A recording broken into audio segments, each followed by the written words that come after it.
Hello દોસ્તો, કેમ છો? નીલમ નામની એક સ્ત્રી અમદાવાદમાં એક રૂમ ભાડે આપે છે. ત્યાં એક 24 વર્ષનો છોકરો રહેવા માટે આવે છે.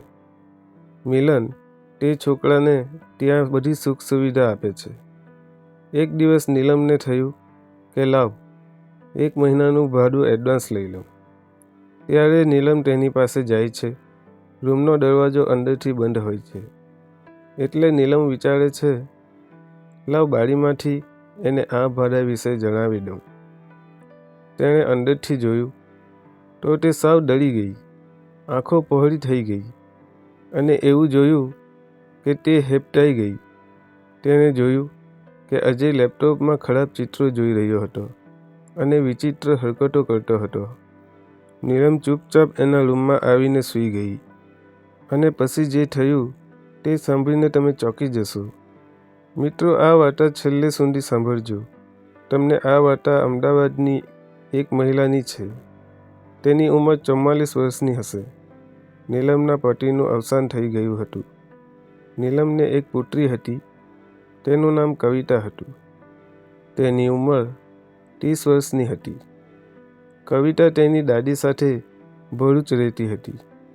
નીલમને 2 ઘર હતા, જેથી તે એક રૂમ ભાડે આપતી હતી, જેનાથી નીલમનું ભણતરનો ખર્ચો નીકળતો હતો. કવિતા હવે મોટી થઈ રહી હતી, એટલે તેના લગ્નની ચિંતા તેના માતાને થઈ રહી હતી. તેને એક સારા છોકરાની તલાશ હતી અને હવે એ ખોજ હવે પૂરી થઈ ગઈ.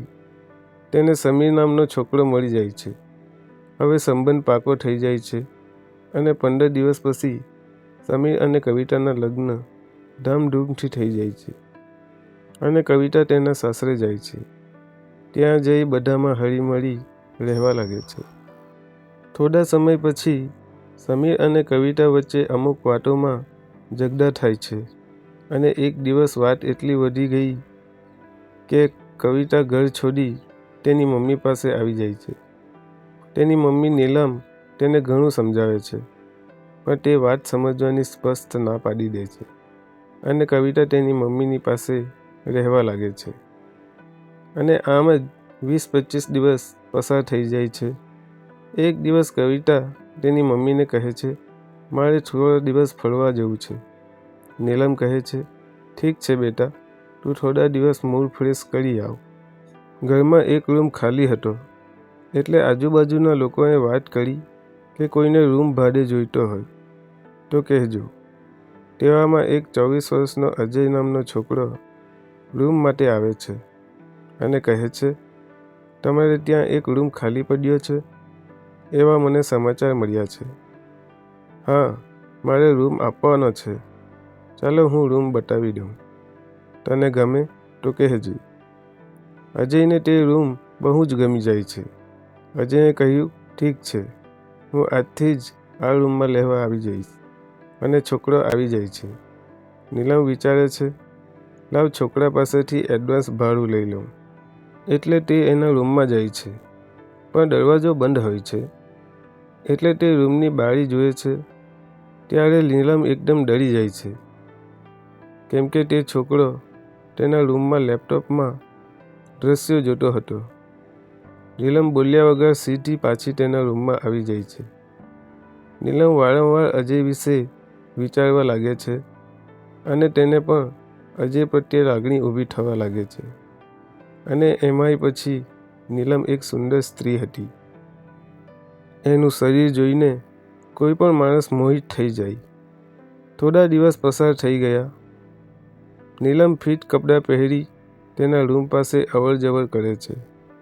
પછી તે કોઈ કામનું બહાનું કાઢી તેનો રૂમ ખખડાવે છે અને પછી અજય બહાર આવે છે. ત્યારે અજયની નજર તેના પર પડે છે. એટલે નીલમ કહે છે, તારે મને 1 મહિનાનું ભાડું એડવાન્સ આપવું પડશે. ત્યારે અજય કહે છે, મારી પાસે હાલમાં પૈસા નથી, તો હું તમને 2 મહિનાનું ભેગું ભાડું આપીશ. ત્યારે નીલમ કહે છે કે તારે મને 1 મહિનાનું ભાડું અત્યારે જ આપી દેવું પડશે. અજય વિચારમાં પડી જાય છે. તે વિચારે છે કે મેડમ મને એવું કેમ કહે છે. પછી નીલમ હસવા લાગે છે અને કહે છે, હું તો મજાક કરું છું. એમ કરી તે અજયને ચીડાવવા લાગી. ત્યારે અજય સમજી જાય છે કે તે તેની પાસે શું ઈચ્છે છે અને અજયના રૂમમાં બંને જણ જતા રહે છે અને વસ્ત્રો કાઢી નાખે છે અને પછી આનંદ કરે છે. અજય સાથેના મિલન બાદ નીલમ બહુ જ ખુશ રહેવા લાગે છે અને તેને ઘણી રાહત પણ મળે છે. એક દિવસ પછી અજય અને નીલમ વચ્ચે અફેર ચાલુ થઈ જાય છે અને અજયના પાવરથી નીલમને પણ સંતોષ મળશે. 20 દિવસ સુધી બે જણા ખૂબ મસ્તી કરે છે. પછી કવિતા પાછી આવી જાય છે અને તેની મમ્મી જોડે રહેવા લાગે છે. ત્યાર પછી નીલમ અને અજયનું મળવું મુશ્કેલ થઈ જાય છે. જ્યારે કવિતા ઊંઘી જાય છે ત્યારે નીલમ આવાજ ના થાય એ રીતે અજયના રૂમમાં ચાલી જાય છે. થોડા સમય પછી કવિતા જાગે છે અને પછી તે ઘણા સમય સુધી તેની મમ્મીની વાત જોતી રહે છે. પણ ખૂબ વાર લાગે છે તો પણ મમ્મી તેના રૂમમાં આવતી નથી. કવિતા કંટાળીને તેને શોધવાનું ચાલુ કરી દે છે. તેણે આખા ઘરમાં શોધખોળ કરી પણ ઘરમાં ક્યાંય નીલમ મળતી નથી. તેવામાં કવિતા અચાનક અજયના રૂમ પાસેથી પસાર થાય છે અને તે રૂમમાંથી વિચિત્ર અવાજ આવતો હતો. કવિતા તે સાંભળતી હતી. તેવામાં તે અજયનો દરવાજો ખોલે છે અને રૂમની અંદર ચાલતો એક્શન સીન તે જુએ છે. ત્યારે કવિતા તેની મમ્મીને ઠપકો આપવાનું શરૂ કરે છે.